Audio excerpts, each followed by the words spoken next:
If you're just joining us, then welcome to the Writers Corner live show. I'm your host, Brigitte Limbanda from Cape Town, Africa. Streaming is possible by Edge, StreamYard, and Be Live Media. It's said that reading makes you more empathetic. It's a way to escape your life and it can take you to faraway lands or put you in other people's shoes, etc., etc. Today we're going to be talking to multi-genre author Sheri Chapman about her book, A Killer Revisited. Don't go away. We'll be right back with the Writers' Corner live show.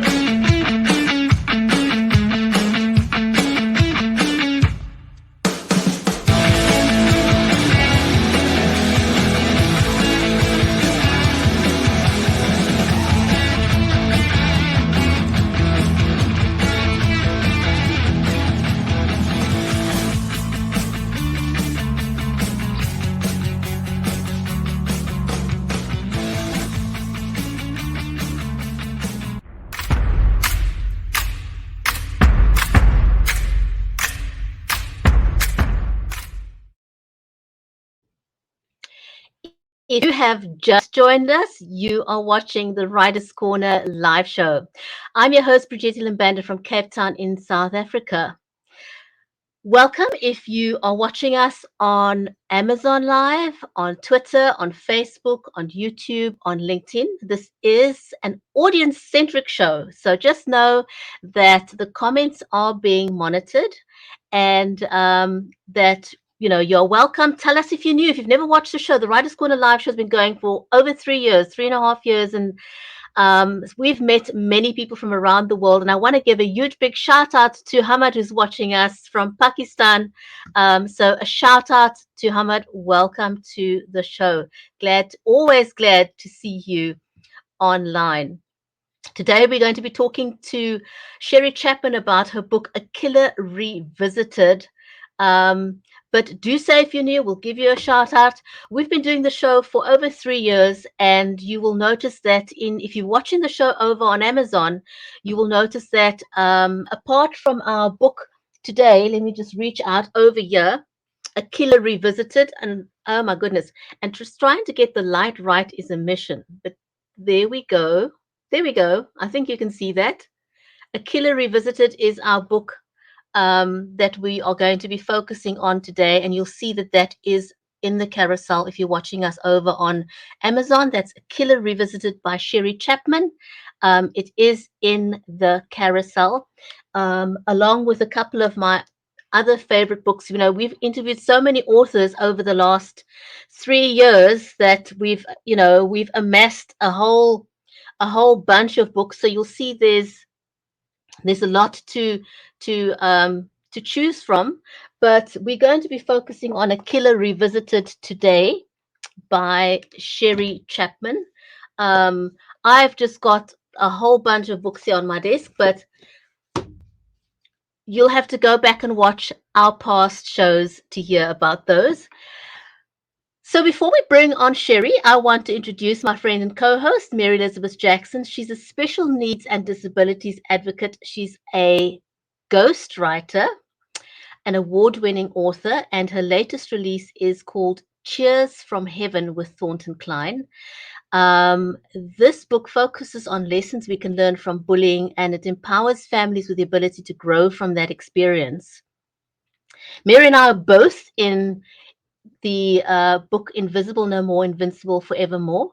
It has stories of remarkable resilience, and all proceeds from that particular book goes to a nonprofit organization called Dress for Success, so it empowers other women in the process.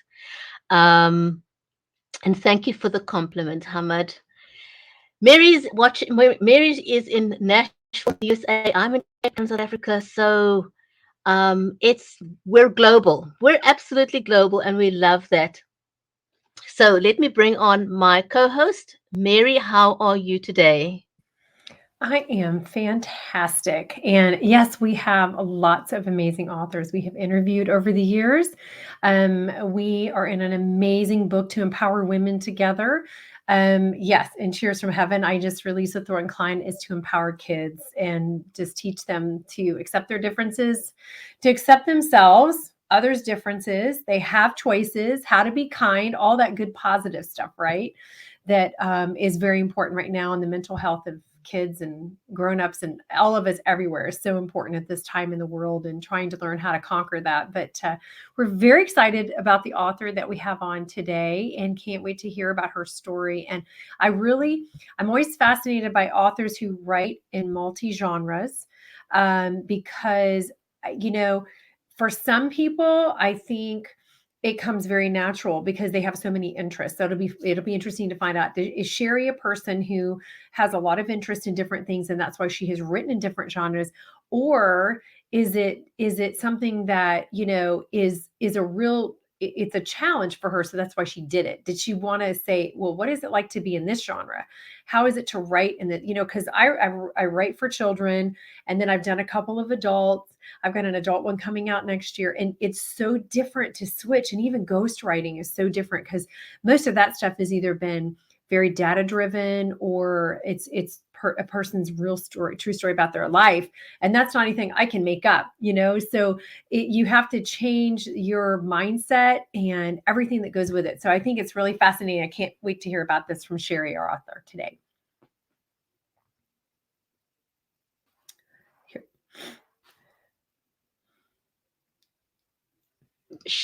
Sheri is a multi-genre author, and she writes about historical romance, dark suspense, sci-fi, and more.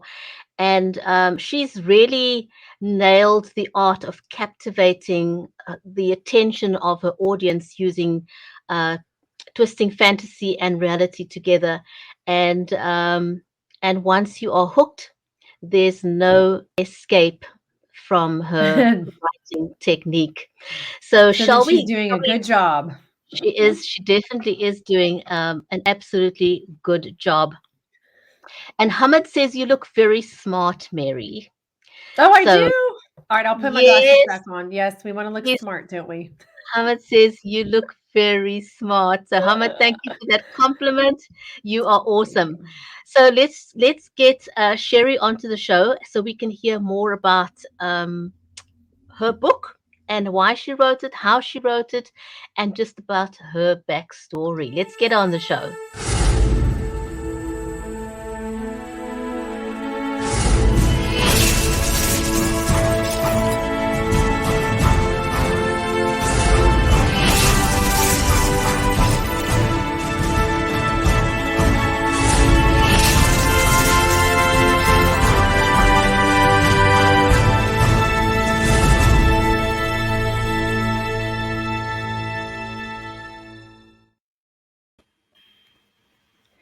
Hi, Sheri. Hi Welcome. guys, how are you? We're great. We're excited Well, to have you here. So we've kind of set it up for, well, at least, a question that we have for you, right, Bridgetta? Right. yeah, great. Thank you very much for making the time to join us on the show today. Um, Tell us a little bit about your journey so far as an author. How did you get started? I'm always fascinated to know what it is that made people write. And you're a multifaceted, multi-genre writer, and that's intriguing because I mean I don't know how you make the switch between the different genres. Um, so tell us how you got started. Was it your parents? Who's your biggest supporter? When did you first start writing? A lot of people say that once they start writing and the bug's bitten and they've gotten into it, they can't stop and they can't help themselves. So where did your journey start? Well, I knew I wanted to be an author when I was in fourth grade. I fell in love with Walter Farley's books, the Black Stallion, when I was in that age range, and then I moved into fantasy with my fifth grade teacher, the C.S. Lewis with his Chronicles of Narnia series, and I just started tinkering in short stories back then. Then life happened. I became a special ed teacher of high functioning special needs students. My strength was reading and writing. And so I did a lot of exploration with my students, trying to figure out what got their interest, what would hook them on reading. So that's kind of where my widespread of interest started, was just helping kids find what appealed to them. So I had to delve into it myself. So large range there. And then I had my own children. So my writing career was delayed until they graduated and I retired from teaching. So now I can focus on me and what I feel like I've been called to help people and animals, but this is what has called to me since fourth grade. Oh, I love that. And we didn't even bring that up, and I apologize for not bringing up your special ed background because being an advocate myself, that So that's yeah, that's very special. Just the fact that you are also a special needs teacher.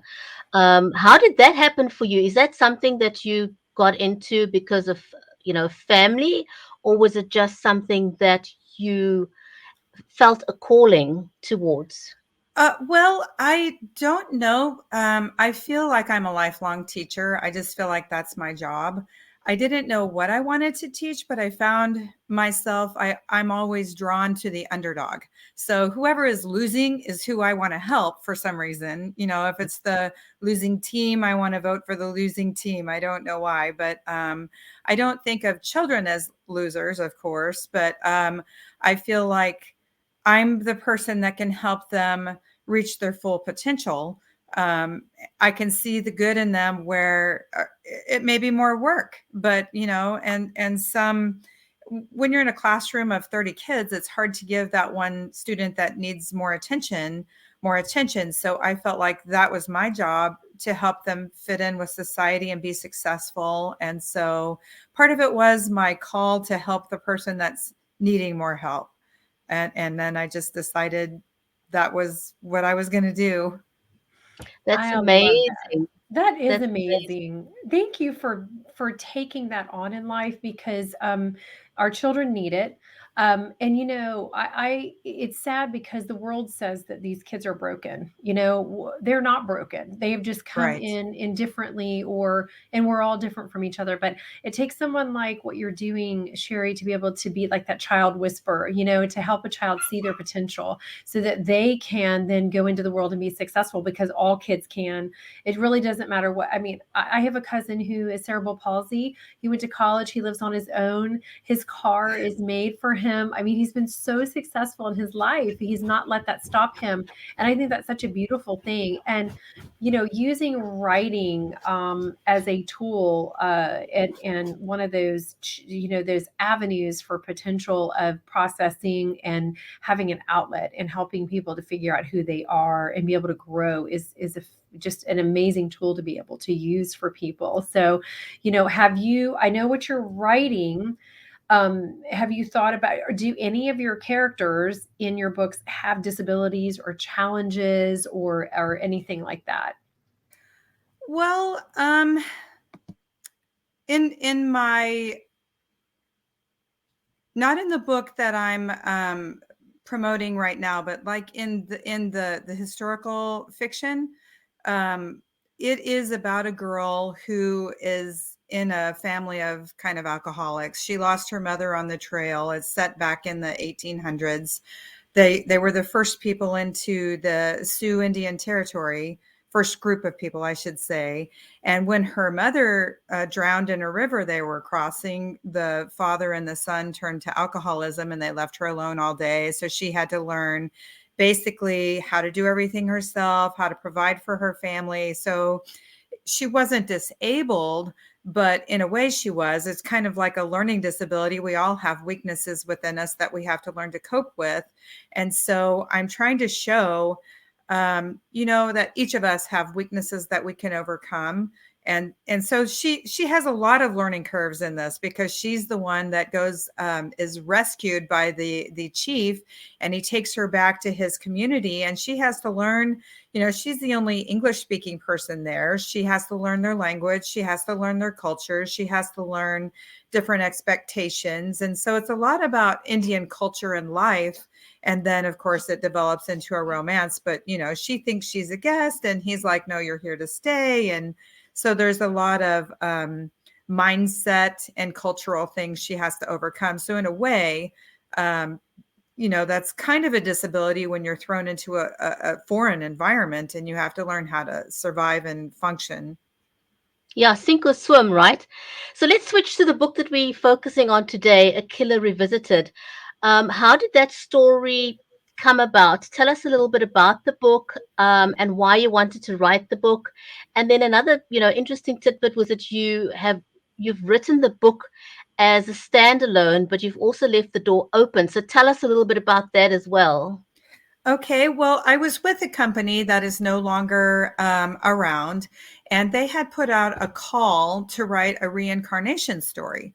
And it was a short story. So the anthologies is a collection of short works by. So I wrote a story, and it was about a guy. I'm very spiritual. So in my reincarnation story, I made the government made clones for army, super soldiers, and they didn't have souls. They were just produced in a lab. And so they were kind of like robots. They couldn't function on their own. And so they were like, how can we make these soldiers self-sufficient? And they hired a scientist and put him in a death row inmate jail setting. And when with his work, he discovered how to capture a person's soul. So when they executed an inmate, they transferred his soul into the super soldier body, and that's how they propelled the soldier to life. And of course, with the reincarnation story, they have these pills that heal them. So if they're injured, they can heal really quickly. But what they don't know is it also heals the soul. And he started to remember his past life. And at first, he's not a very good guy, and he seeks revenge on those who have experimented on him. So it's kind of scary. The scientists are scared to have a super soldier who remembers his past life, and he didn't want to be part of the experiment. So that's kind of the idea behind the story and how I got started with it. Well, And are it's there any real people in there, or is it all fictional? Um, do you mean based on real characters? Is that what you mean? Yeah. I think it's true that our experiences kind of dictate how we write. So I didn't intentionally put factors of people I've met into my characters, but I think that's how you breathe life into them, is that you take your experiences and you bring them to life. So probably a lot of my characters are a mix of people I've met. And isn't that funny how we do that? But it gives us reference points, and that's how there are stories out there that end up with a happy ending because it's something that happened in someone's life that didn't work out, and so they went and wrote it the way they would love for it to happen in their life, right? So we Yes. have to teach our kids that, right? That all the happy endings didn't really always happen, but it's wonderful to think about. But so you left the door open for this to be a series or a sequel, there to be a sequel possible, right? I did. I at the end, I don't know if I want to tell how it ends, but they think that the killer's taken care of, and well, he fakes his death, so they think he's dead, but he's not dead, and he's still watching the guy who's behind the experiment, the general in the army. So I leave it to where is there going to be another story? There's a lot of avenues I can break out into, because when you're transferring someone's soul into someone else's body, you can do so much with that. I mean, I did death row inmates into super soldiers, but who knows where the experiments could lead us in the future. So I kind of left that door open. In it, I've had a lot of good feedback on the story. So, and my editor, he's like, you could have a 20-year career with this if you wanted to, because there's so much you can do with it. Do you have a favorite passage in the book that you could share with us? Because the audience always like to just hear what your favorite little section in the book is. Is it possible for you to just read a paragraph that you feel is special to you? Well, I thought I would read the very beginning paragraph. I don't know if it's my favorite, but it jumps around in time a lot. So maybe the very beginning would be okay? Perfect. Okay. All right. Present day. I kind of put a header on there so the reader knows what timeline we're looking at. Wiley noticed a difference in himself. He was beginning to experience more. Oh, never mind. That's the wrong part. Hang on. Let me scoot this back. Okay. No worries. We'll give you a minute to find it. So I anyone who's found just it. joined us now, we are reading a passage. The author of the book, A Killer Revisited, Sheri Chapman, is going to read us the introductory paragraph of her book, A Killer Revisited. Present day, a man on a mission. Wiley's home office was tiny with no windows. Its single light flickered, and the effect excited him. The man rummaged through an arsenal in a large canvas bag in the closet. Wiley slid black gloves over his work-hardened hands and clenched a few times. Next, he examined a heavy Bowie knife. It caught the light as he turned it. He practiced a few stabbing motions. Satisfied, the assassin removed his gloves and placed both items carefully in a smaller traveling duffel with the rest of his dark plain clothing. This was the night. Wiley, the chameleon, was exhilarated. This was not an assignment and he a mere pawn. This was a mission of his own. The excitement of obtaining his freedom motivated him. However, he knew he must maintain an air of normalcy around his handlers. Wiley straightened, relaxed his shoulders, and controlled his breath. If things went well, he was on his way to true freedom. And that's how I start. Okay, Wow. so yeah, it leaves the reader wanting to know what is happening, what's going on. I need to read more, you know. So yeah, that's a great introduction. Now, do you have, you know, what kind of support system do you have around you, you know, that helps you? Because everybody has a support system of some sort, even if it's just, you know, they get to have everything taken care of for the moment that they're writing, so they can have the space that they need. So, you know, who are your biggest supporters in your life, your biggest fans, and you know, what kind of support do you have for all the work you're doing? Well, I'm very fortunate to have a close family. My mother is a big fan. She likes to read my stuff. In fact, she helped me with this book. She's like, there's a little bit of a disconnect between the killer and the detective. And so she kind of brought my attention to that. And so I found a connection and incorporated that into the book. A lot of times when you're writing, you know up here what it's supposed to say, and you're not always sure because you read with expectation your own work and you think it says, you know, what you think it says. So beta readers are wonderful. My daughters also, I have 4 daughters, Michaela, Hannah, Sydney, and Emily.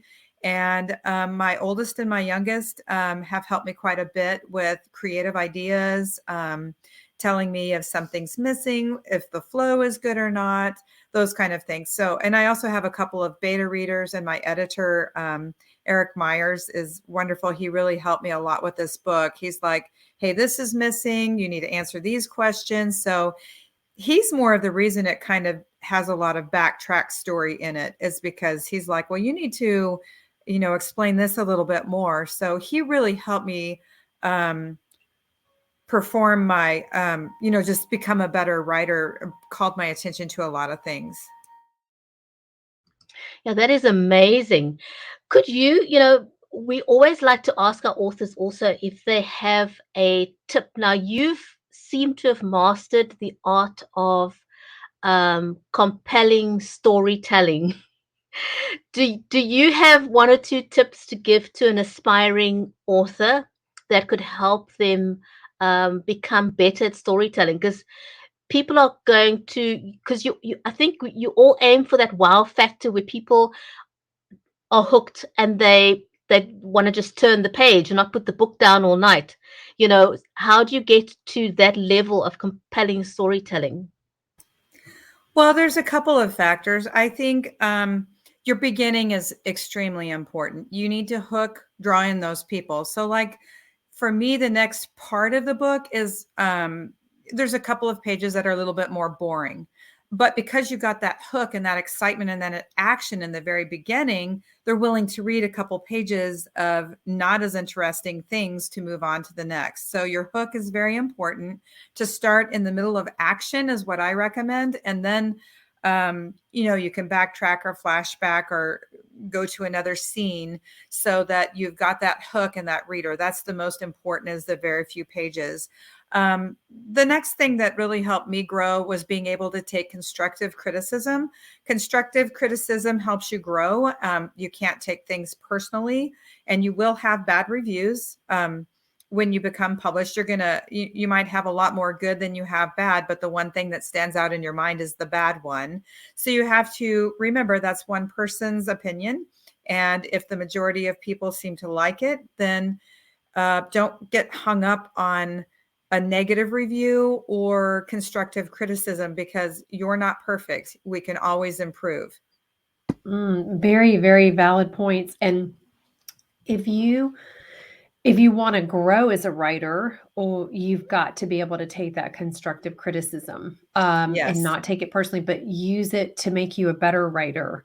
I have a couple of mentors who have written over 100 books each, and so their feedback I really value, because it's only going to push me to work harder to be better at it. And so it's a really valid point. I had a literary agent one time. I had a conversation with one, and she said, write your first chapter, throw it out, and start all over again. That's her advice for writers, because usually that first writing, we're just kind of bleh, all over the paper or your tablet or your laptop getting it out. And then you need to go back and kind of fix that and fine tune it and rearrange it and all that other stuff. So you definitely have to be open minded, and you have to be willing to take that advice and constructive criticism. And you need a bit of a backbone because you may write. You may think it's absolutely amazing. And you brought up a valid point, Sheri. What we have in our head, what we're trying to get across on paper, sometimes we think that we are, but we really aren't, when somebody else goes in and they go, well, wait, this doesn't make any sense to me. I'm lost here. What happened between these two people? And we're thinking, oh, we accomplished that. So it is good to have beta readers, whether these folks or not. I know with the book that we just released, we tried to get that age group. I had some kids that age group read and say, is this something that you would say or do at your age? Because I didn't want to talk down to them. I wanted to write from their point of view. And so all of this stuff is very important, isn't it? Yeah, absolutely. So tell us, Sherry, which age group did you write Killer Revisited for? Is it aimed at a particular audience? Well, I taught high functioning special ed kids in the high school setting. So, I've actually written my first children's book that's not released yet, because I do like to try different things. I like to write with different viewpoints. Most of what I write is third person, but I do have a story that's coming out that is first person. But A Killer Revisited does have violence. It does have cussing.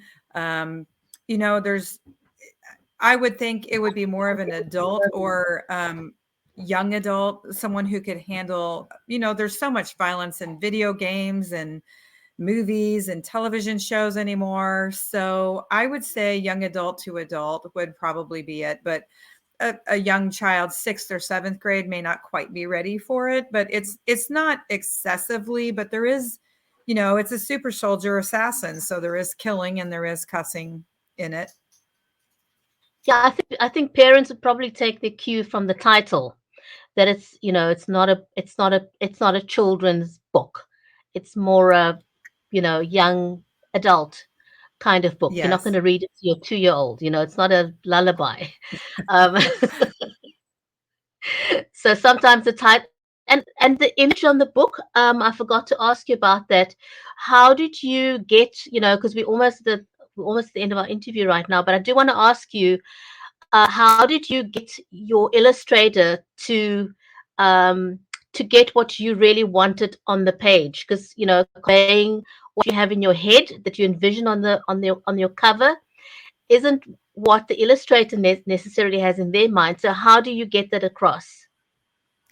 Well, I'm lucky to have a cover designer. I met her on Facebook, so but she's very reasonably priced, and I tell her kind of what the book is about, and then she'll come up with some ideas. Like what do you think about this picture, or what do you think about that picture? So, it wasn't exactly what was in my head, but I'm happy with the results. So I wanted a soldier, and that he was an experiment. So in my cover, you can kind of see the background, little light lines of like chemicals, equations, and things like that. And then his image is kind of distorted, meaning he's a clone. So there's multiple versions of that person. So she got my idea